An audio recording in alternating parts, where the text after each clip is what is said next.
Hey, it's Del from Let's Get Inkie, and today I am working on an art journal page in my Dina Wakley Media Journal, which is the journal.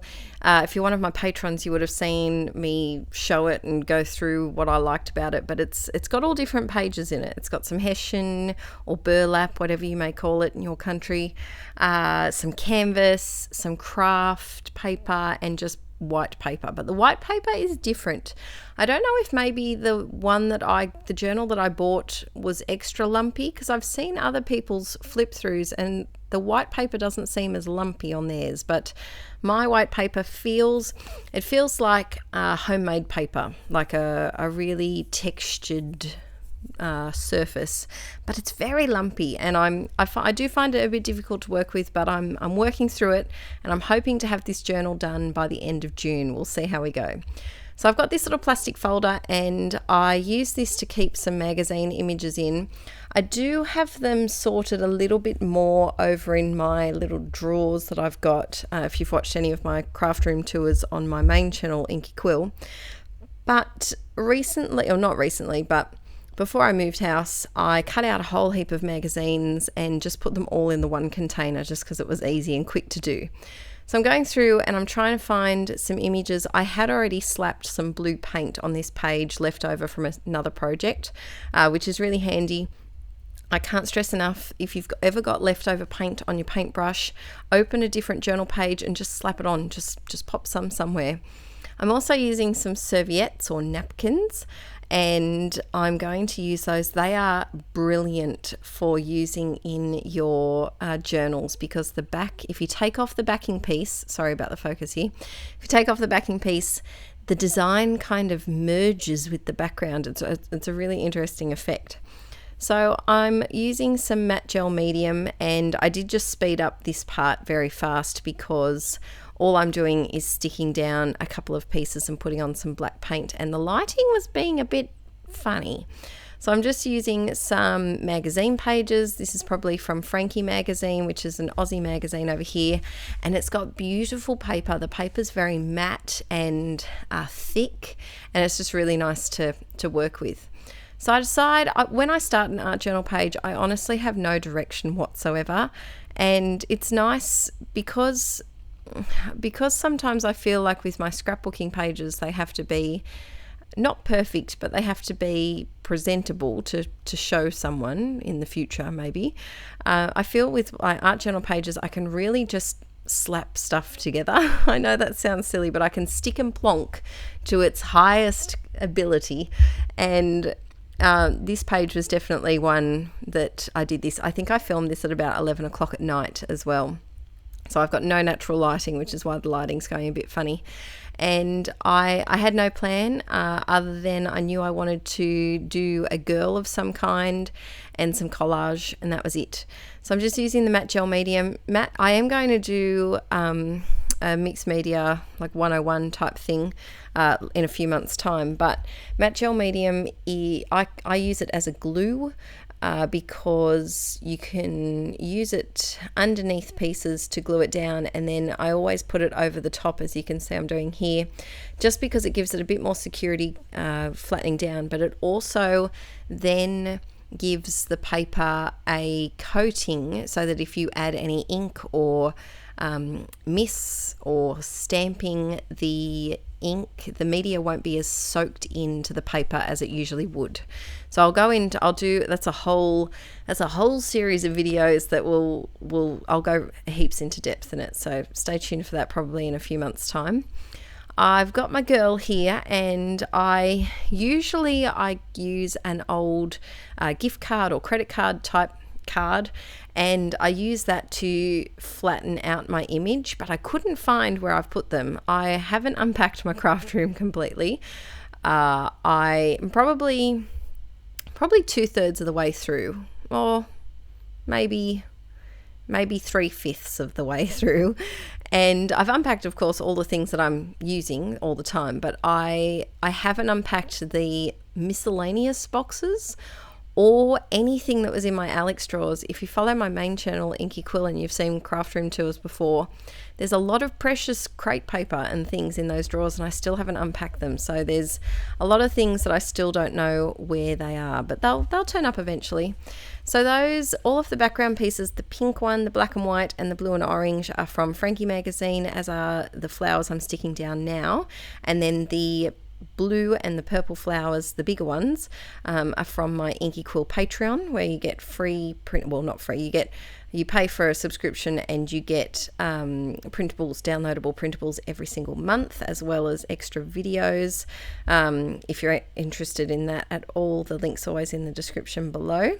And so I'm using some of this napkin. That's what really persuaded me to use this napkin in particular for this page, because I thought it matched those flowers quite well.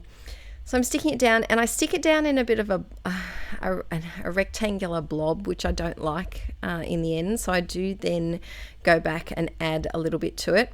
If you are going to use napkins or serviettes in your pages, always take off the backing paper. There is a plain white or whatever color your serviette is backing piece at the back. Take that off before you try this technique, because it won't look the same. So I'm just adding a little bit here, a little bit there, and getting through it. I made a scrappy resolution to finish, well, try and finish, I think it was 3 journals by mid-year or by the end of the year. I can't quite remember. Maybe it was by the end of the year. I don't know. But this one in particular, I'm really focusing on, and I want to get done by the end of June. Just because I've got 12 journals on the go at the moment, peeps, and it's a lot of journals. It just depends what mood I'm in. Of course, I'm always going to have more than one, because I have my use it up journal, which is where I put excess paint, or if I use a stencil, I'll always do it twice, unless I'm on a time crunch like I was here. And I'll always have some sort of junk journal, and I'll always have some sort of properly manufactured art journal, so with normal art journal paper in it. So I think I'll always have at least 3 journals on the go, but sometimes the sizes are different. So this is, I forget the size of this one. It could be 8 by 10, something like that. It's a lot larger than the small Dilutions, but it's not as big as the big Dilutions, and it's just a nice happy medium size to work in. So let me know in the comments. I've asked this on Instagram before, but let me know how many journals you have on the go. I decided I wanted to do a bit of a quote, and because the background was a little bit busy, and to cover up a little bit of the flowers in their blockiness shape, I decided to add some black paint. I'm rather addicted to my black paint at the moment. It's really fun to completely change layout. I did one scrapbook layout that I'm thinking of over on my main channel, Inkie Quill, where I used pattern paper in the background for the very first time, and to make it less overwhelming, I slapped back black paint all over the background, and it did help me a lot get through it. So black paint, if you're ever feeling a bit stuck, use it sparingly, but it can completely change a layout and make you look at things in a bit of a different way. So I've got my white pen, and I do give this a bit of a dry. I really suggest don't be impatient when it comes to drying your paint before you write on it, because you will go through pens very quickly.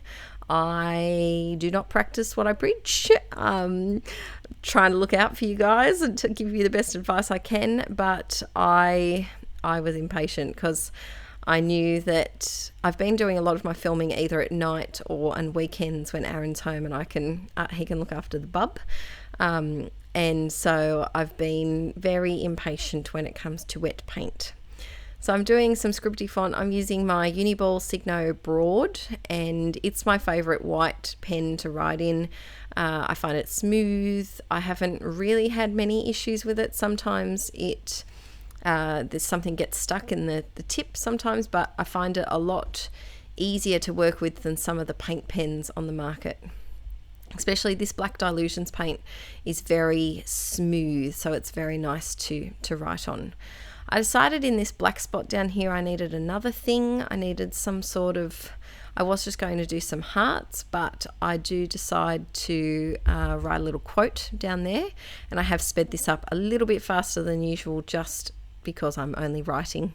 So this layout I think took me about probably about 35-40 minutes, and it was just nice to slap some things together. I really suggest if you're looking to get into art journaling, you don't need too many supplies. As you see, I can make my background out of little scraps of napkins and paper and all sorts of things. If you're looking for magazine images to start off with, I would suggest getting a glossy magazine with some nice figures in it, so some nice people, and then maybe a magazine that's a bit more artsy, so something like Frankie or Daphne's Diary or Flow magazine, something that's got some nice pieces that you can use for background, because the glossy paper is often harder to use as a background piece because you do have to put, you don't have to, but it helps to put some sort of gesso or gel medium or something over the top to make it more workable on top of. So now I decided it needed something else. The black was looking a little bit just flung on the page. I like to use stencils to kind of merge my pieces together, so to merge the background in with my focal piece a little bit, or to merge my title in with the background. I find that it just really helps a lot. Now when you're doing stenciling, I use these Tim Holtz blender tools and barely any paint. You would think if you touched the end of my blending tool that there was not enough paint on there to do anything, but there is. It's all an illusion. This stencil could be a Flutterby Designs one, possibly. I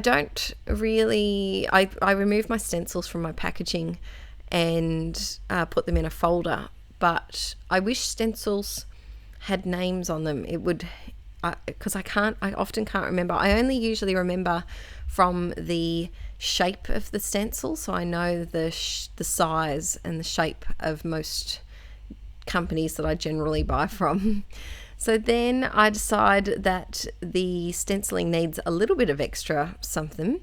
So I grabbed a Staedtler pigment liner, probably a 0.3, and I'm just doing some very rough doodly lines around the white stenciling, and I think that's nice. It kind of makes it look like it's meant to be there and it wasn't an accident. This page is almost all done, peeps. I really love art journaling. It's something I've only been doing for, I think it's 2 years now, possibly, or a year and a half, maybe a year and a half, 2 years, something like that. And I think it's really fun to experiment with different types of journals. But if you are scared of the white page, which I often suffer from, I had with the front page of this journal, but I've since filled it up. Just next time you've got some paints out, just put some in the background and then leave it, walk away and come back to it another time, because by just putting something in the background, it makes you not as apprehensive to start, because it's not completely blank, it's only partially blank. I know it's a small psychological barrier to get through, but just slapping a bit of paint on the page really does help, and you don't have to do it that day. You can come back to it another day. Adding some hiiiii shine, because nothing's complete without some gold hiiiii shine. I wish there was stocks I could take in hiiiii shine, because I would get my money back, I think, on that. I use it on everything. Adding some little Tim Holtz tiny words here. These are the small talk ones. They're one of my faves. They're good for art journaling pages because they have really like motivational, inspirational, believe in yourself kind of words, which aren't always applicable to scrapbook pages. And that's it, I think, almost done. So if you're a new subscriber, I am trying very hard to do a video over here once a week on a Friday, my Aussie time. So make sure you subscribe for more, and also make sure you turn on the little bell icon so you can get a notification when I do upload, so you don't miss out. I also have a main channel, QUILL, where I post twice a week, and a daily vlog channel called Mr. and Mrs. Rad, where we try to post 5 times a week over there. So if you're looking for some new channels to follow and subscribe to, make sure you check those out. The links are in the description below. And this page is all done. Please give this video a thumbs up if you enjoy art journaling. I do a lot of different things over here. Let me know in the comments if you'd like to see more, and I'll see you next time. Bye.